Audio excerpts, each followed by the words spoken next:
Shalom, élus du Seigneur, soyez richement bénis. Nous sommes ravis de vous accueillir sur notre chaîne Royal Bright TV, là où la parole révélée de Dieu transforme les vies. Permettez-moi de dire notre prière au Seigneur. Dieu vivant, je te loue et je t'élève, gloire et honneur à toi pour ton amour et ta grâce. Nous sommes entre tes mains, Seigneur. C'est toi qui nous as mis ensemble sur cette chaîne. Nous nous confions à toi. Viens, Seigneur, bénis nos âmes par ta parole vivante. Dans le nom de Jésus-Christ. Amen. Oh, nous sommes tout heureux de vous accueillir encore une fois sur notre chaîne pour poursuivre notre série d'enseignements sur Montessi. Alléluia.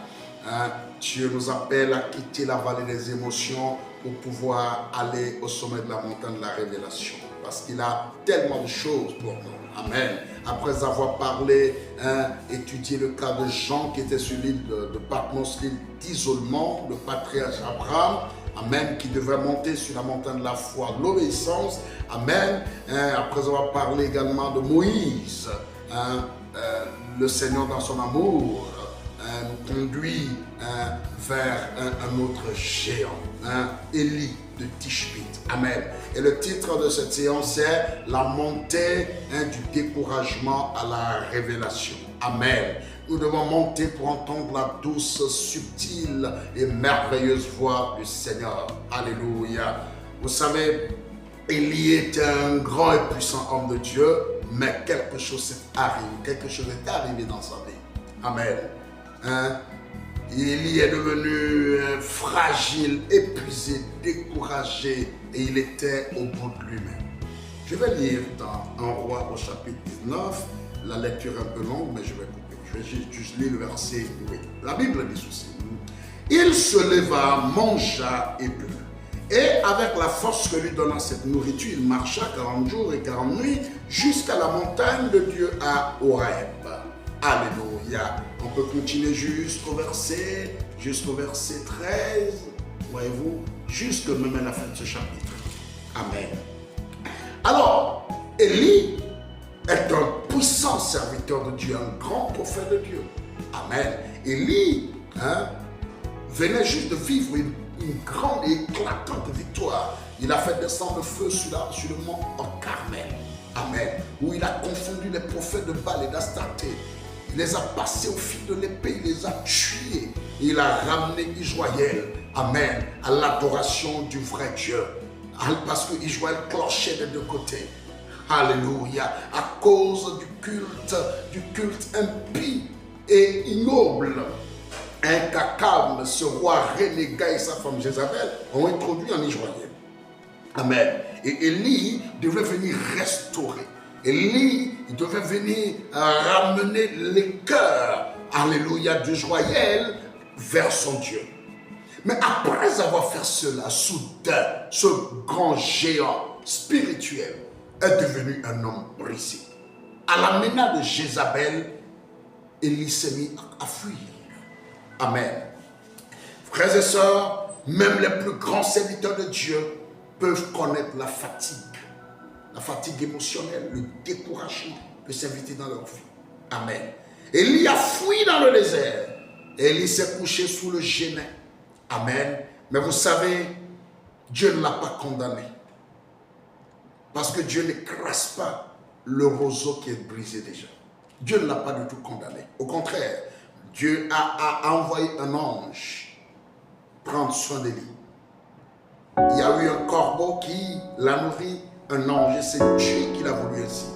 Élie a été nourri, restauré. Et la Bible déclare, là où nous avons lu le verset 8 d'un roi 19, la Bible déclare, il se leva, mangea et but. Et avec la force de lui dans cette nourriture, il marcha 40 jours et 40 nuits jusqu'à la montagne de Dieu à Horeb. Alléluia. Vous voyez, Élie s'est levé, il a été restauré. Amen. Vous savez, quand tu es brisé, Dieu ne te condamne pas. Il t'appelle au contraire à monter plus haut. Amen.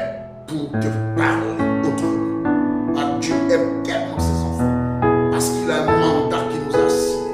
Et s'il voit que nous commençons par tanguer, amen, il change de stratégie.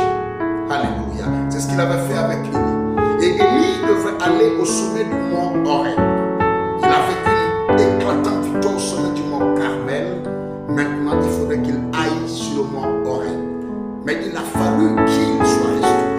Et il avait mangé. Vous savez, c'est la parole de Dieu qui nous donne la force. Le message du temple a fait la parole révélée de Dieu nous donne la force pour aller jusqu'au sommet du mont Horeb, le mont de Dieu. Amen. Pour entrer encore dans une autre révélation avec lui. Amen. Parce qu'avec Dieu, c'est de révélation en révélation, de gloire en gloire. On peut lire dans 1 Corinthiens chapitre 3, le verset 18, la Bible dit, Amen, en le contemplant la visage dévoilé, nous sommes transformés à la même image, et ceci de gloire en gloire. Le Seigneur nous conduit de gloire en gloire, d'étape en étape. Amen. Il ne se dévoile pas tout entier d'un seul coup. Ça, c'est la manière de Dieu de faire. Alors, Élie est arrivé sur le mont Horeb. Alléluia. Alors, quelque chose s'est passé là. Amen. La Bible déclare que l'Éternel passant, il y a eu un vent fort et violent, mais l'Éternel n'était pas dans ce vent. Après, il y a eu un tremblement de terre. L'Éternel n'était pas dans le tremblement de terre. Amen. Après ce tremblement de terre, il y a eu un feu, mais l'Éternel n'était pas dans le feu. Alléluia. Ce n'est qu'après le feu qu'il y a eu un murmure doux et léger, subtil. Et c'est là. Élie est un homme de feu. Élie a vécu le feu sur le mont Carmel. Donc, logiquement, en voyant le feu, il devrait se dire l'Éternel est certainement là. Parce que l'Éternel avait répondu à Élie par le feu sur le mont Carmel. Mais cette fois-ci, il y a eu le feu, mais l'Éternel n'était pas là. Amen. Alors Élie était là, il attendait. Et voilà après le feu, la voix de l'Éternel. Amen. Et Élie devrait apprendre une nouvelle leçon. Vous savez, si Dieu se révèle à toi d'une certaine manière, n'oublie pas, il peut changer sa façon de te parler. Parce qu'il est Dieu, il est souverain, il est tellement grand, personne ne peut le cerner. Quel que soit ton degré de spiritualité, tu ne peux pas cerner Dieu. Quel que soit tes prouesses à Dieu, tu ne pourras pas arriver à une étape de ta vie et dire, maintenant, j'ai la maîtrise de Dieu. C'est impossible. Tu peux avoir la maîtrise d'un sujet, la maîtrise d'une matière, la maîtrise d'une discipline, mais pas la maîtrise de Dieu, parce qu'il est le Créateur. Alléluia. La montagne de Dieu n'est pas toujours une montagne de puissance, mais ça peut également être une montagne de douceur. Aujourd'hui, les gens courent, les gens cherchent la puissance, mais la vraie puissance se repose dans la douceur et dans l'humilité. C'est là que Dieu se révèle. Et c'est là que Dieu amène dans les profondeurs encore très profondes. Parce qu'il est Dieu. Alléluia. Oh, gloire. Dieu ne parle pas seulement pour faire des miracles. Dans les miracles, Dieu parle souvent dans la simplicité. Afin de pouvoir nous amener à vivre une paix intérieure. Afin de pouvoir nous amener à comprendre qu'il a d'autres vertus, d'autres valeurs. Afin de pouvoir nous amener dans son intimité, dans la tendresse et dans la restauration tranquille et nous diriger, nous orienter. Et sur la montagne de l'Horeb, là où il y était emmené, après avoir entendu la voix de l'Éternel. Alléluia. Nous allons voir que sur cette montagne, Élie redécouvre sa mission. Il était au bout du rouleau. Élie était au bout de lui-même. Il brisait. Il ne savait plus dans quel sens orienter. Et Dieu l'a invité à monter. Et il est monté. Amen. Mon frère, ma soeur, monte. Mais quand tu vas arriver là, ne pense pas que les choses vont se passer comme elles ont l'habitude de se passer. Dieu peut changer. Et cette fois-ci, il a changé. Élie a redécouvert sa mission. Alléluia. Dans la vallée, Élie voulait mourir, mais sur la montagne, Élie retrouve son appel. Oh, glory. Je ne sais pas ce que tu vis, Peut-être tu es un serviteur de Dieu, tu es un simple fidèle, peut-être tu es un homme d'affaires, quel que soit, amen, les casquettes que tu portes, n'oublie pas, les réalités dans la vallée ne sont pas les mêmes au sommet de la montagne. Amen. Ton Dieu est vivant. Alléluia. Et Dieu dit à Élie en notre terme, tu as encore une mission. Je n'ai pas encore fini avec toi. Je veux dire à quelqu'un, Dieu n'a pas encore fini avec toi. Il a une mission pour toi. Amen. Peu importe ce qui s'est passé. Peu importe les prouesses du passé. Dès que tu es découragé dans la vallée du découragement, Dieu a encore une mission pour toi. Amen. Sur la montagne de Dieu en rêve,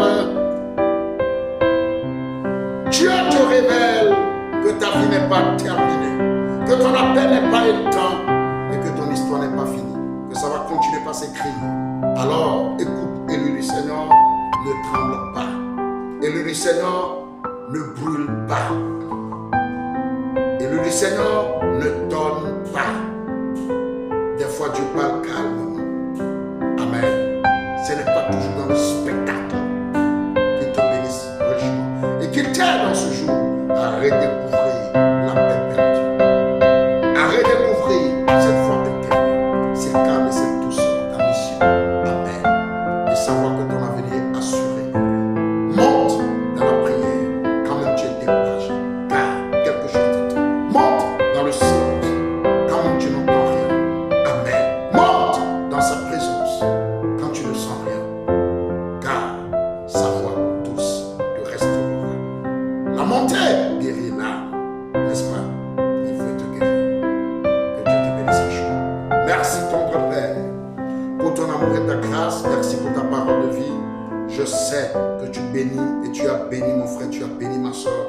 Je sais, Seigneur, que quelque chose s'est passé dans la vie de mon bien-aimé. Sois élevé pour tout dans le nom de Jésus-Christ. Amen. Oh, shalom à vous. Si tu as aimé ceci, n'hésite pas à liker, abonne-toi sur la chaîne si tu ne l'as pas encore fait, partage cette vidéo autour de toi. Ça peut aider quelqu'un qui se trouve dans la vallée du découragement et Dieu peut l'aider à monter.